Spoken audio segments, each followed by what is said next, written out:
தேவனுக்கே மகிமை உண்டாகட்டும். இந்த நாள் வந்து உங்களுக்கு ஆசீர்வாதமாக இருக்கும். இந்த நாள்ல ஆண்டவர் உங்களுக்காக தந்த வேத வசனம் 2 கொரிந்தியர் 3ஆம் அதிகாரம் 17வது வசனம் உங்க மத்தியில நான் வாசிக்கிறேன். கர்த்தரே ஆவியானவர், கர்த்தருடைய ஆவி எங்கேயோ அங்கே விடுதலையும் உண்டு அப்படின்னு சொல்லப்பட்டிருக்குது. பாருங்க, கர்த்தரே ஆவியானவர் அப்படின்னு நம்ம வாசிக்கிறோம். அவர் எங்க இருக்கிறாரோ அங்க விடுதலை உண்டு.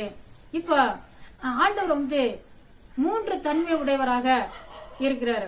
3 தன்மை வந்து பிதாவாகிய தேவனாக இருந்து அவரு சர்வலோகத்தையும் படைத்து ஆண்டு கொண்டிருக்கிறார்.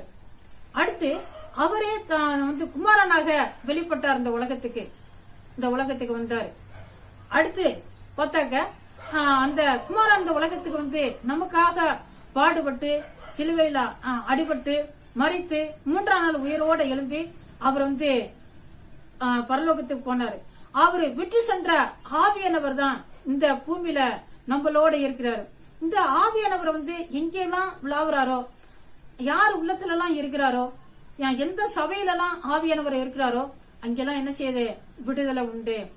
இப்ப சபையில ஆவியானவர் அசைவாடும் பொழுது, அவருடைய அபிஷேகம் அந்த ஆவியானவர் ஊற்றப்படும் பொழுது சபையில விடுதலை. அநேக வியாசித்தர்கள், பேய் பிடித்தவர்கள் எல்லாருமே விடுதலை ஆகுறாங்க. அதே போல யாருடைய இருதயத்துல எல்லாம் அவர் வந்து தங்கியிருக்கிறாரோ, யார் இருதயத்துல அவர் குடியிருக்கிறாரோ எல்லாருடைய இருதயத்திலையும் வந்து கட்டைகள் அறுபட்டு, அவர்களுக்கு ஒரு பாவ கட்டைகள் எல்லாம் வந்து அறுபட்டு, எல்லா பிளவன கட்டைகளும் அறுபட்டு சமாதானம் உண்டாகுது. அங்கே ஆவியானவர் குடியிருக்கிறாங்கள, ஆவியானவர் அங்கே இருதயத்தில் இருக்கிறாங்கள, அவர்களுக்கு ஒரு விடுதலை உண்டாகுது, சமாதானம் உண்டாகுது. இதே போல அந்த ஆவியானவர் நம்ம அவருடைய இருதயத்துல வர்றதுக்கும், நம்ம இருக்கிற இடத்துல அவர் அசைவாடுறதுக்கும், நம்ம ஆண்டவரை நோக்கி கூப்பிடும் பொழுது அந்த ஆவியானவர் நம்மளோட இருந்தாலே நமக்கு விடுதலை உண்டு. நம்ம வீட்டுக்குள்ள இருந்தாலே நமக்கு விடுதலை உண்டு. நம்ம வந்து ஆராதிக்கிற இடத்துல, நம்ம சபையில ஆவியானவர் அசைவாடும் பொழுது அந்த இடத்துல விடுதலை உண்டு. அதனால இந்த ஆவியானவரை நம்ம கேட்டு பெற்றுக்கொள்ள வேண்டும். இந்த ஆவியானவர் நமக்குள்ளே இருக்கும் பொழுதே வந்து இதை விரும்புற ஒவ்வொருத்தருக்குமே ஆவியானவர் என்ன செய்யறாரு? விடுதலையை கொடுக்கிறாரு. அதனால இதை கேட்கிற அருமையான சகோதரிகளா, ஆவியானவர் எந்த இடத்துல அசைவாடுறாரோ நீங்களும் அந்த இடத்துல இருக்கணும். ஆவியானவர் உங்க இருதயத்துல ஏற்றுக்கொள்ளணும். ஆவியானவர் அசைவாடுற அந்த சபையில, ஆவியானவர் ஊற்றப்படுகிற அந்த சபையில நீங்க இருக்கும் பொழுது கண்டிப்பா அந்த இடத்துல வந்து விடுதலை உண்டாகும். நாங்க வந்து இங்க எங்க சபைக்கு வந்து அநேக பேர் வருவாங்க, புது ஆத்துமாக்க வருவாங்க. சிலர் வந்து பிள்ளை சூனியத்துல பாதிக்கப்பட்டவங்க, சிலர் பேய் பிடிச்சவர்கள், வந்து போராட்டம் உள்ளவங்க வருவாங்க.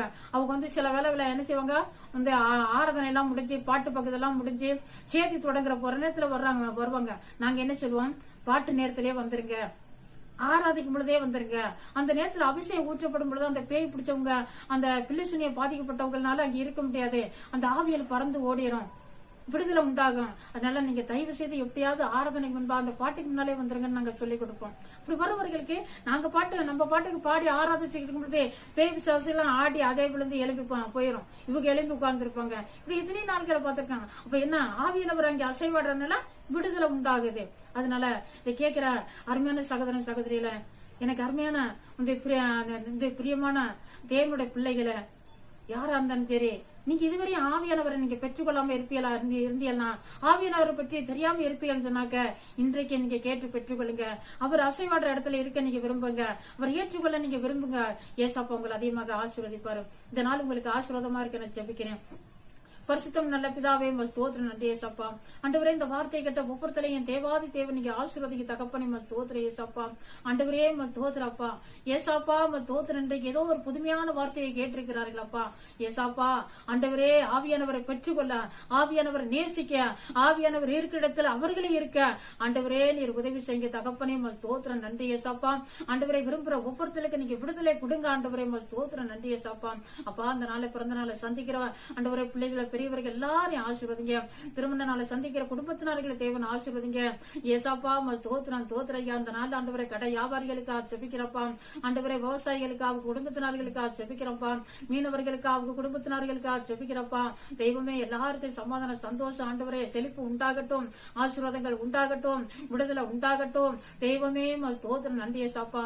அப்பா, தங்களுக்குரியவர்கள் இழந்து விட்ட கண்ணீரோட கவலையோட இருக்கிற ஒவ்வொருத்தருக்கும் ஆண்டவரே அப்பா சமாதானத்தை சந்தோஷத்தை கொடுத்து அவர்களை நீங்க ஆசீர்வதிங்க தகப்பனே. ஸ்தோத்திரம். கிரியை செஞ்சவைகள்லாம் இயேசு கிறிஸ்து நாமத்தை ஜெபிக்கிறோம். பரிசுத்தம் நல்ல பிதாவே.